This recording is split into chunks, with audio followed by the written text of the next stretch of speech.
오늘 주시는 말씀은 요한계시록 7장입니다. 신약성경 406쪽입니다. 405쪽 요한계시록 7장 1절에서 17절까지 말씀인데 부분적으로 말씀을 교독해 보겠습니다. 1절에 4절 그리고 9절에서 17절까지 말씀 교독합니다. 이후에 내가 내 천사가 땅 네 모퉁이에 전 것을 보니 땅에 사망의 바람을 붙잡아 바람으로 하여금 땅에나 바다에나 각종 나무에 불지 못하게 하더라. 또 봄에 다른 천사가 살아계신 하나님의 인을 가지고 해 돋는 데로부터 올라와서 땅과 바다를 해롭게 할 권세를 받은 네 천사를 향하여 큰 소리로 외쳐 이르되 우리가 우리 하나님의 종들의 이마에 인치기까지 땅이나 바다나 나무들을 해하지 말라 하더라. 내가 인침을 받은 자의 수를 들으니 이스라엘 자손의 각 지파 중에서 인침을 받은 자들이 14만 4천이니 9절부터입니다. 이후에 내가 보니 각 나라와 족속과 백성과 방언에서 아무도 능히 셀 수 없는 큰 무리가 나와 흰옷을 입고 손에 종려와 가지를 들고 보좌와 어린 양 앞에 서서 큰 소리로 외쳐 이르되 구원하심이 보좌에 앉으신 우리 하나님과 어린 양에게 있도다 하니 모든 천사가 보좌와 장로들과 내 생물의 주위에 서 있다가 보좌 앞에 엎드려 얼굴을 대고 하나님께 경배하여 이르되 아멘. 찬송과 영광과 지혜와 감사와 존귀와 권능과 힘이 우리 하나님께 세세토록 있을지어다. 아멘 하더라. 장로 중 하나가 응답하여 나에게 이르되 이 흰옷 입은 자들이 누구며 또 어디서 왔느냐. 내가 말하기를 내 주여 당신이 아시나이다 하니 그가 나에게 이르되 이는 큰 활로 씻어 희게 하였느니라.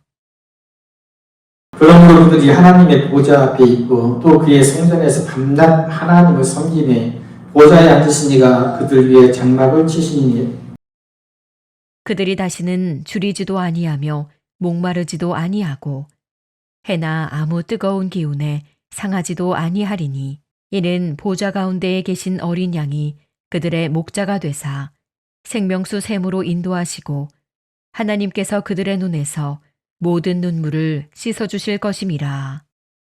아멘. 기도하고 찬양했듯이 시대가 참 어수선합니다. 나라 민족을 위해서 기도할 때이고 많은 사람들이 염려하고 있고요. 또 북한이 러시아 전쟁에 참전한다는 소식도 있는데 확인되지 않았지만 아무튼 한반도에 굉장히 어려움이 닥치고 있다 하는 것들을 느끼게 됩니다. 더 많이 기도해 주시고요. 주의 향기가 가정과 개인의 삶뿐만 아니라 교회뿐만 아니라 우리나라 가운데도 가득하게 되어서 평안한 나라 되어질 수 있기를 원합니다.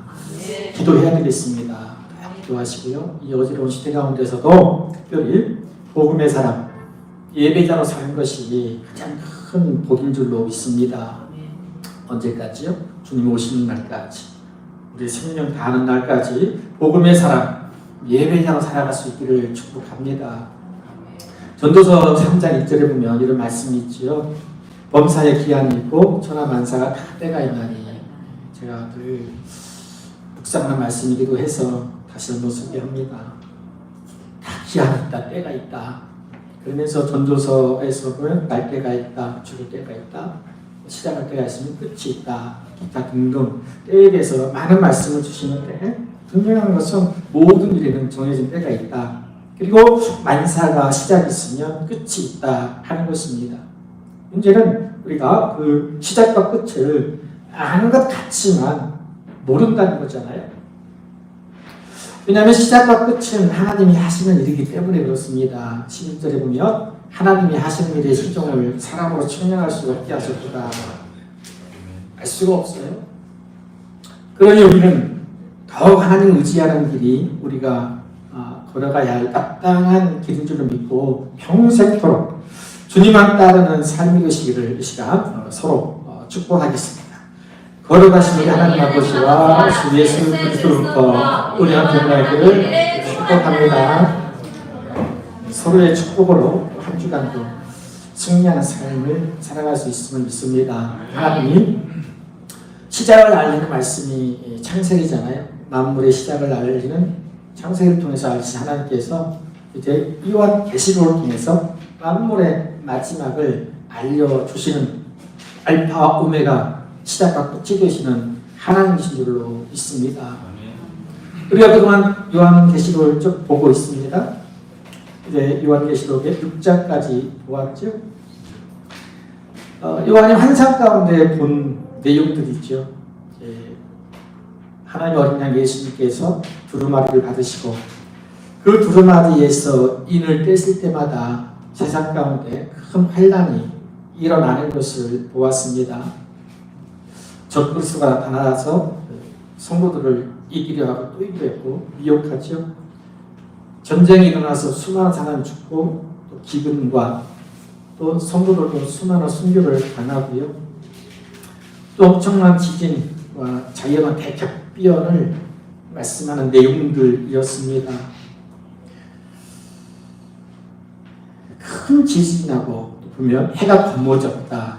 달이 피같이 되고 별들이 떨어지고 하늘이 말리고 산과 섬이 옮겨지는 등의 생각만 해도 정말 두렵고 떨리는 엄청난 일입니다. 우리가 영화를 보면 그런 재난 영화가 많잖아요. 특별히 지진, 해일, 행성이 지구에 추돌한다든지 상상할 수 없는 그런 환란을 말씀해 주셨음을 우리가 요한계시록 6장에서 보았지요. 누구도 이런 환란을 주시는 이 하나님의 큰 진노의 날에 설 수 없음을 안 사람들이 공포와 두려움에 빠지게 됩니다.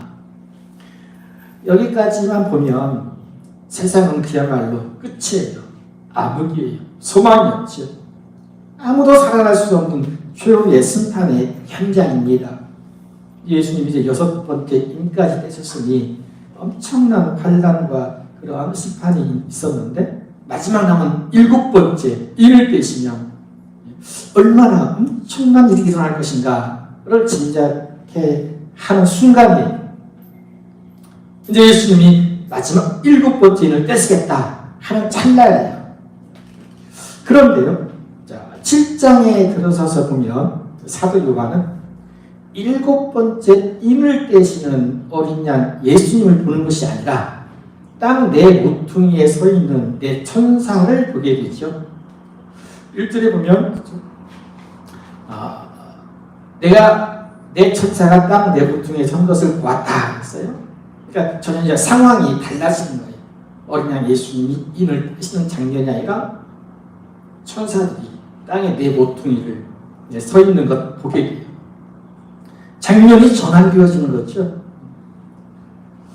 자, 이 천사들을 보는데 이 천사들이 무엇을 하고 있었냐면 땅의 사방에서 불어오는 바람을 어떻게 했다고 해요? 1절에 보면 붙잡았다 했어요. 땅의 사방에서 불어오는 바람을 붙잡았다. 그래서 그 바람이 바다에나 땅에나 나무에 불지 못하게 하더라 그랬어요. 누가 바람을 붙잡을 수 있겠어요? 아무도 붙잡을 수 없잖아요. 이게 요한이 본 환상 가운데 천사들이 바람을 다 붙잡았다는 거예요. 여기 바람은 무엇일까요? 천사들이 붙잡은 바람은요, 6장에서 보았던 전쟁이나 기근이나 지진 같은 환란을 의미해요. 환란의 바람이죠. 자, 그러니까 천사들이 세차게 불었던 이 환란의 바람을 붙잡고 있어서 잠시 동안 환란이 멈춘 상태예요. 그러니까 천사들이 이 붙잡았던 이 환란이라는 바람을 놓으면 어떻게 돼요? 다시금 이 땅에 큰 환란이 바람이 부는 거예요. 그래서 2절에 보면 이렇게 소개합니다. 땅과 바다를 해롭게 할 권세를 받은 내 천사라고 합니다. 물론 천사들은 하나님의 뜻에 따른 존재들이니까 당연히 하나님께서 이 천사들을 통해서 그렇게도 채채에 불었던 환란의 바람을 붙잡게 하시는 것이라는 거죠. 자, 왜 그랬을까요? 왜 하나님께서 이 천사들을 통해서 불어오는 환란의 바람을 잠시 붙잡아서 멈추게 했을까? 마지막 7번째 인을 떼시면 끝인데 그렇지 않고 하나님이 환란의 바람을 붙잡으셨다라고 하는 거예요.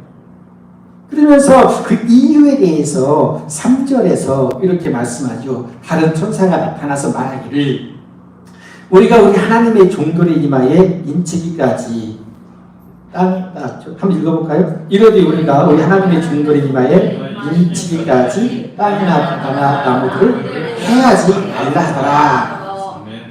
이유를 말씀하는 거예요. 환란의 바람을 멈추신 이유, 하나님의 종들의 이마에 인을 치기까지 라고 하는 건데, 종이라고 하는 것은 그 소유가 분명하지요. 종은 주인의 소유예요. 주인의 것이에요. 근데 하나님께서 하나님의 종들이라고 하죠.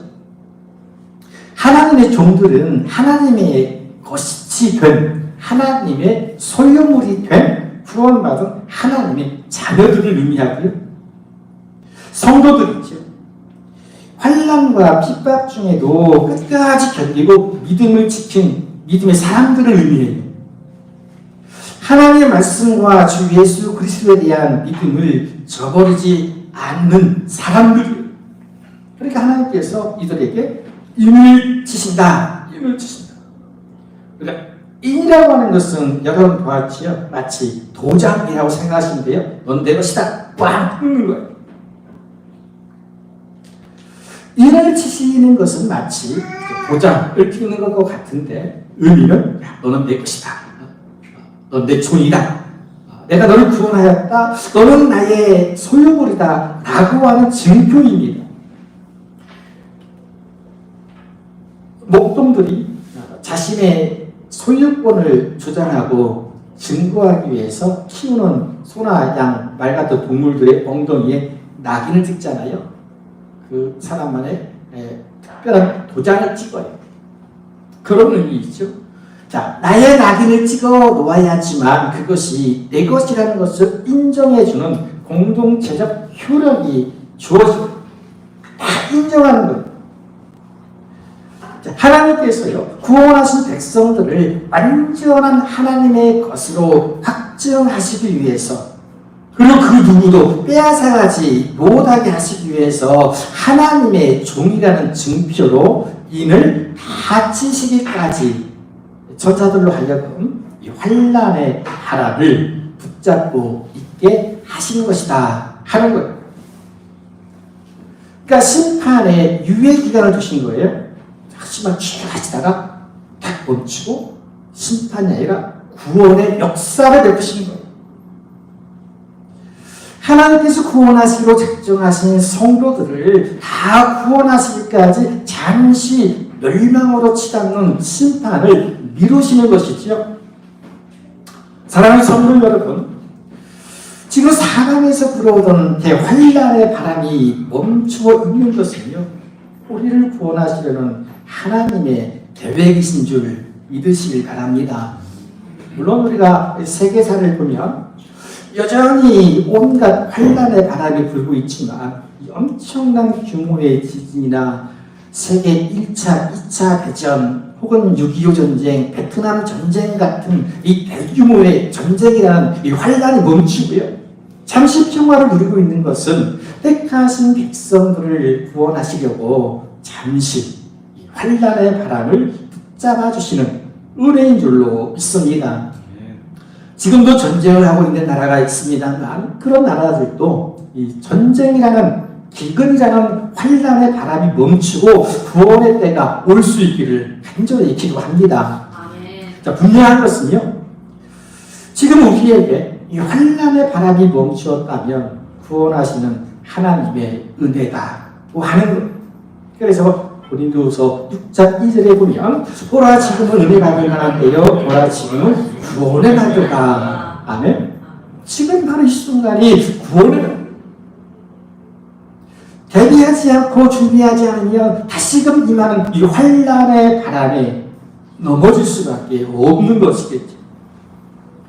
설령 환난 가운데 있다고 하더라도 반드시 그 환난의 바람을 붙잡아 주시고 구원의 은혜를 주실 줄로 믿습니다.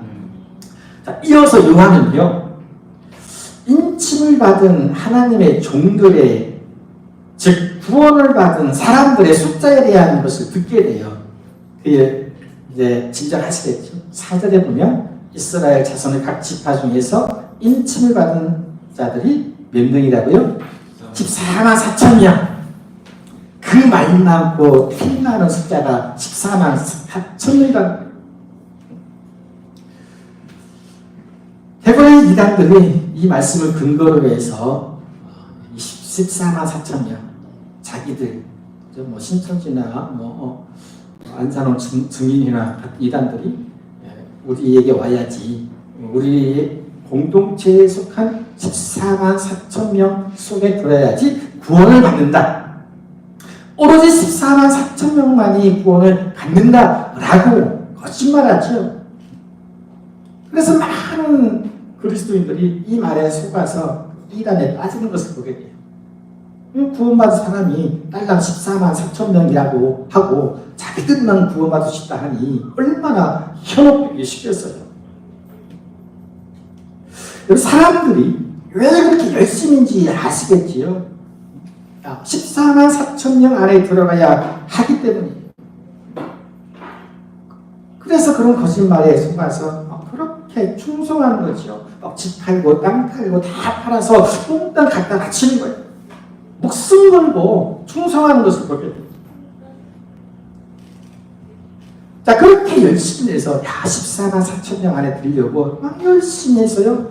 그래서 사람들 많이 데려다가 채웠는데 어떻게 됐어요? 몇 년 안에 14만 4천 명이 넘었잖아요. 20만 명, 30만 명, 신천지가 30만 명 넘었다고 하나요? 어떤 이제 문제라는 게요? 아니 14만 4천 명이 구원받을 수 있다고 했는데 14만 4천 명이 넘었는데도 아무 일이 일어나지 않아요. 딱 14만 4천 명 하고 땡 되면 갑자기 사상이 끝이 나고 그 14만 4천 명만이 휴거가 되어야 되는데 아무 일이 일어나지 않으니까요. 어떻게 해요? 우리가 틀렸다. 우리가 잘못했습니다. 잘못 알았습니다. 라고 회개했을까요? 아니요. 오히려 더 해괴한 논리로, 해괴한 거짓말로 교리를 바꾸어서 더더욱 사람들을 쇠퇴시키고 있어요. 자, 이제 20만 명, 30만 명이 되었으니, 그런 사람들에게 오로지 14만 4천 명만 돈 받을 수 있으니까 그 안에 들어가야 되니까 더 열심히 해야 되겠죠. 30만 명 중에 14만 4천 명이 되려면 얼마나 열심히 해야 되겠어요. 경쟁률이 얼마나 세겠어요. 그런 사람들이 더더 충성을 다하는 거지. 더 광적으로 열심을 내고 있는 거지요. 여러분, 그러면 성경에서 말하는 24만 4천 명은 어떤 의미일까요? 쉬워요. 굉장히 쉽습니다. 우리 너무 어렵게 생각하는 거예요. 자, 이 14만 4천 명은요, 만약에 이것이 이제 문자적으로 딱 그만큼만 구원받을 수 있다고 한다면 지금 우리나라 이 대한민국 현재에 그 14만 4천 명만이 구원받을 수 있다는 거잖아요. 그러면 예수님이 승천하신 이후 지금까지 2000년 동안 예수님을 제대로 믿은 사람이 한 명도 없었다는 얘기잖아요. 그죠? 그리고 믿었다 하더라도 14만 4천 명이 안 되었다. 그것도 우리나라에서만 그 모임에 속한 사람만이 구원받을 수 있다고 하는 것은 우리가 조금만 더 그냥 상식적으로 생각하면 거짓말인 걸 알 수 있잖아요. 여러분, 그동안 기독교 역사 가운데 순교자만 해도 수천만 명일 텐데 아마 수십억 명은 믿음으로 구원받지 않았겠습니까? 이것을 성경이 말씀이 뒷받침해 주고 있어요. 사도행전 2장 21절 누구든 주의 이름을 부르는 자는 구원을 받게 하였느니라. 여기 14만 4천 명이 있으니까 없잖아요. 누구든지 누구든지. 자, 본문에서도 각 지파 1만 2천 명씩 도합 14만 4천이라고 한 다음에 9절에 보니까요. 아무도 셀 수 없는 흰옷을 입은 큰 무리라는 표현이 있어요. 아무도 셀 수 없는 큰 무리. 이 말씀의 문맥상 14만 4천 명은 그런 의미가 드는 거예요. 큰 무리에 구원받은 하나님의 종들을 의미합니다. 그런데 그 숫자가 몇 명이라고요? 14만 4천 명이 아니라 아무도 셀 수 없을 만큼 많은 사람들이에요. 진짜로 14만 4천 명만 구원을 받는다면 구원받은 14만 4천 명이 흰옷을 입고 라고 해야 맞지 않겠어요? 여러분 굳이 이 14만 4천 명뿐이라고 한다면 그것도 구약에 나오는 이스라엘의 각 지파에 한정하는 것이니 그것도 모든 죄인을 구원하시려고 독생자이신 예수님을 세상 가운데 보내신 하나님의 뜻과도 맞지 않습니다. 요한복음 3장 16절 말씀 하나님이 세상을 이처럼 사랑하사 독생자를 주셨으니 이는 그를 믿는 자마다 멸망하지 않고 영생을 얻게 하였습니다. 믿는 자마다 있잖아요. 딱 14만 4천 명이 아니라 믿는 자마다. 어디에도 숫자를 제한하거나 심지어는 14만 4천 명이라고 못 박아 놓은 것이 없습니다. 그러니 우리가 이 말씀을 해석할 때 영적으로 해석할 필요가 있죠. 그럼 이스라엘은요, 지금 이스라엘 의미가 없어졌어요. 이스라엘 12지파 지금은 다 사라졌어요. 다 섞어졌어요. 그래서 지금 말하는 이스라엘은 영적인 의미로서 믿음으로 하나님의 백성이 된 모든 사람들, 믿음으로 아브라함의 자손된 모든 사람들을 의미하고요. 14만 4천 명은 그만큼 사람들의 숫자가 많다는 것으로 봐야 합니다.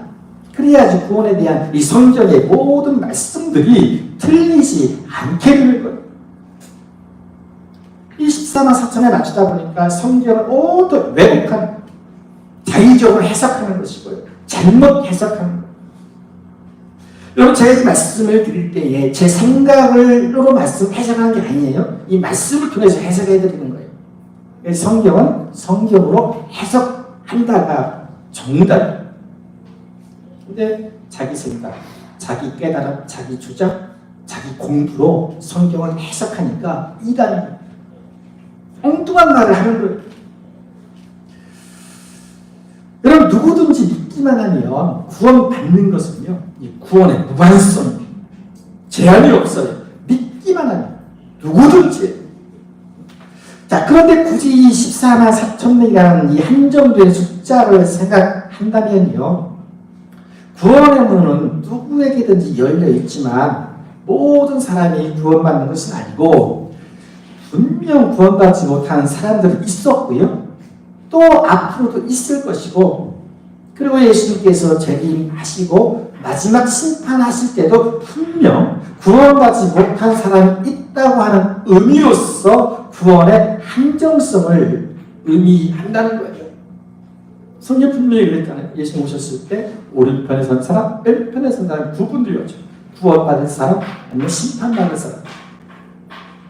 그런 의미에서 누구든지 구원받을 수 있지만 모두가 구원받지는 못한다 라고 하는 의미로 해석하는 거예요.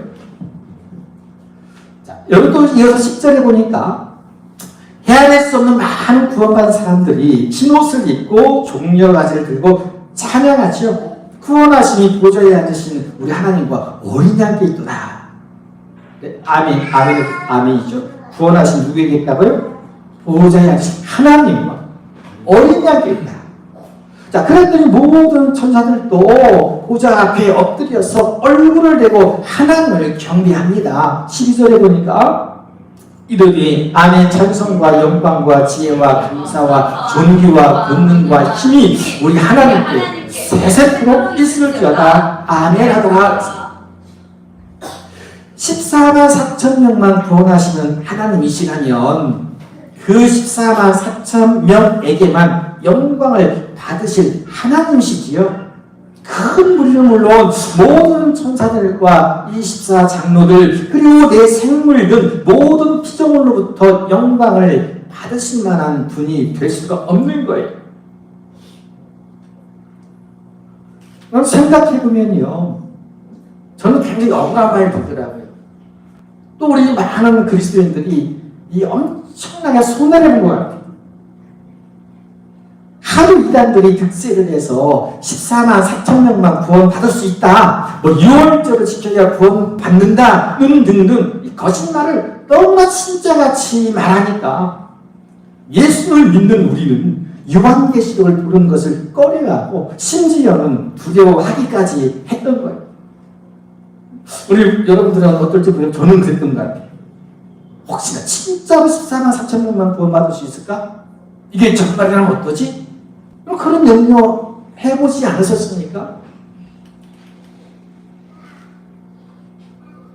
자, 그러면 적그리스도 이단들은요, 그 첫 번째 인을 뺐을 때 나왔던 적그리스도 흰말을 타고 마치 그럴듯하게 예수님인 척하면서 온갖 거짓말로 성도들을 이기고 또 이기려고 했던 이 이단들, 적그리스도들이 더 기세 등등해지는 거예요. 요한계시록 딱 하고 들고 나가니까 사람들이 다 겁을 먹는 거예요. 그래서 바로 이들은 이 요한계시록의 말씀만을 가지고 성도들을 공격하고 있어요. 근데 요한계시록은 쉽다고 했잖아요. 그걸 깨닫는 것이 은혜가 절대 어려운 것이 아니다. 너무너무 쉽다는 거예요. 자, 예수님이 계시록의 주인공이시다. 그리고 누구든지 회개하고 믿기만 하면 구원받는다는 진리를 붙들기만 하면 요한계시록은 너무 쉬운 말씀입니다. 사도행전 4장 12절 말씀, 다른 이로서는 구원을 받을 수 없나니 천하 사람 중에 구원을 받을 만한 다른 이름을 우리에게 주실 일이 없습니다. 여러분 믿습니까? 안 믿으세요? 이걸 믿으셔야 돼요. 이걸 믿으면 요한계시록이 너무 쉬워지고 어떤 이단의 공격에도 이겨낼 수 있습니다. 제가 실제로 이 말씀 가지고요, 많은 이단들과 싸울 때에 너무나 당당할 수 있었어요. 근데 아무리 뭐라 해도 하나 성경에 보면 다른 이름을 주신 일이 없는데 너네 자꾸 뭐 이만이나 뭐 안상훈이 사랑이 하늘이라 그냥 말씀 좀 봐라. 어떤 식이냐면요. 자, 예를 들어 안상훈 증인이 안상훈이라는 사람이 뭐 하나님이라고 하잖아요. 어떻게 나와 있냐 이런 식의 자, 안자 성경에 보면 안자가 있을까 없을까요? 막 찾다 보면 안자 있겠죠. 뭐 안자 그 다음에 막 뒤져 어디가 산자가 있겠죠. 산자 찾아 또 막 찾아보면 홍자가 나오겠죠. 봐라 안사홍 육자냐 이런 식이에요. 희한하게 돼요. 이런 궤변에 많은 사람이 속아요. 미혹의 영에 넘어가는 거예요. 왜요? 그렇지 않다고 하는 성경 말씀을 모르기 때문에 그래요. 저는 이 말씀 하나로 정말 이 말씀이 저에게 엄청난 검이었어요. 그 누가 뭐래도 예수 이름 이외에는 구원받을 다른 이름이 없다. 이 확신을 가지니까요. 아무것도 무섭지가 않더라고요. 여러분 이 말씀만 붙잡고 있어도요. 그 누가 요한계시록을 가지고 이러쿵저러쿵 예수가 여기 있다 저기 있다 해도 흔들리지 않습니다. 내가 예수다 하나님이다 아무리 큰소리치고요. 별의별 기적을 다 일으킨다 해도 뭐 이빨을 큰 이빨을 만들고 뭐 암덩어리를 꺼내는 기적을 일으켜도요. 흔들리지 않습니다. 기적은 기적이고 어떻게 네가 예수냐 하나님이냐 이렇게 말할 수 있는 거예요. 예수님 이외에 다른 이로서는 구원을 받을 만한 다른 이름이 없는 줄로 믿습니다. 아니나 다를까요? 본문에서도 확인해주고 있어요. 13절에 보면 장로 중 하나가 요한에게 묻습니다. 이 신음 입은 자들이 누구며 또 어디서 왔느냐? 요한 바로 대답하지요. 주님 주님이 아십니다. 그랬더니 이렇게 대답해 주십니다. 그들은 큰 환란에서 나오는 자들인데 어린 양의 피에 그 옷을 씻어 희게 하였느니라 그랬어요. 누구의 피? 어린 양의 피. 예수 그리스도께서 십자가에 흘려진 보혈로 죄 씻음 받은 사람들이다. 어린 양의 피로 속죄함을 입은 사람들이라고 하는 거예요. 믿음으로 의롭다함을 얻은 사람들이에요. 구원의 흰옷을 입은 사람들이죠. 지금까지 있었던 모든 환난의 바람을 견디어냈던 믿음의 사람들이에요. 하나님께서 구원하시기로 작정하시고 인쳐주신 하나님의 종들이에요. 오직 어린 양이신 예수님의 십자가 보혈로만이 죄 씻음받아 거룩한 의의 흰옷을 입게 되니 예수님의 이름 이외에 그 어떤 이름도 구원을 줄 수 있는 이름이 없는 줄 믿습니다. 여러분, 구원받은 하나님의 종들이 하나님의 보좌 앞에서 어떻게 합니까? 밤낮 하나님을 섬기는 영광을 누리고 있듯이 저 여러분도 하나님의 나라에서 하나님께 밤낮 영광을 드리는 은혜의 자리에 있게 될 줄로 믿으시길 바랍니다. 하나님은요, 구원받은 하나님의 종들 위에 장막을 치신다고 말씀하시잖아요. 그리고 보호하시고 지켜주시는 이 사랑의 장막이 16절에 보면 다시는 줄이지도 목마르지도 상하지도 않게 하신다고 하세요.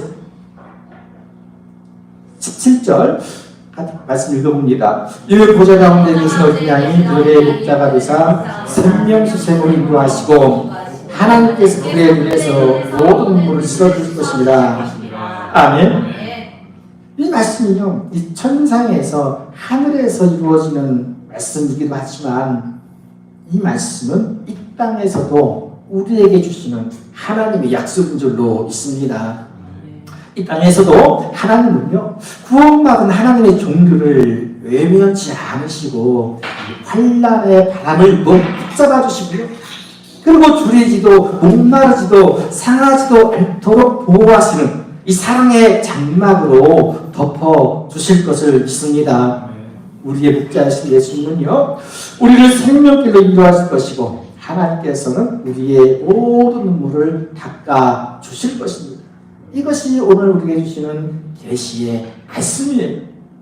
하긴 요한계시록은 심판과 저주의 말씀이 아니라 사랑과 구원의 말씀이 되고요, 그리고 두렵고 떨리는 말씀이 아니라 은혜가 넘치고요, 감사가 넘치는 말씀인 거예요.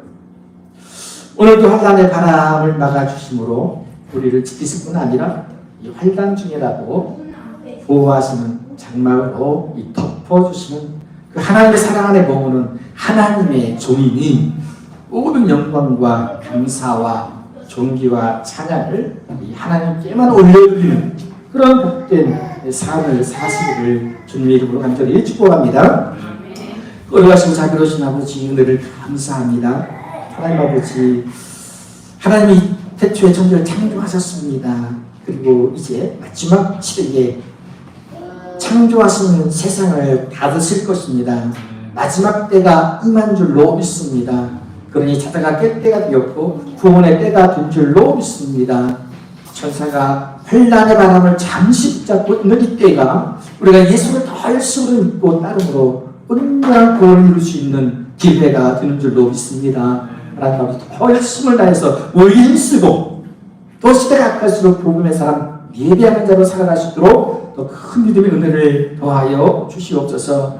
우리 하나님, 우리를 사랑하심으로 우리를 보호하시는 사랑의 장막으로 덮어주시고 줄이지도 않게 하시며 상하지도 않도록 우리를 지키시고 보호하여 주실 줄로 믿습니다. 이 믿음으로 넉넉히 비는 삶을 살게 하여 주옵소서. 특별히 어렵고 힘든 가운데서 이와 같이 예배의 자리로 나왔습니다. 그 마음을 아실 줄로 믿사오니 이루하시고 힘과 지혜와 권능과 믿음의 능력을 더하여 주시옵소서. 거룩하신 예수님의 이름으로 기도하옵나이다. 아멘. 같이 합니다. 거룩하신 하나님의 아들 예수 그리스도시여, 환난 가운데서도 하나님의 인칭 받은 하나님의 종이되었으니 구원하신 보좌에 앉으신 하나님과 어린 양 예수님께 있음을 찬양하게 하옵소서. 아멘.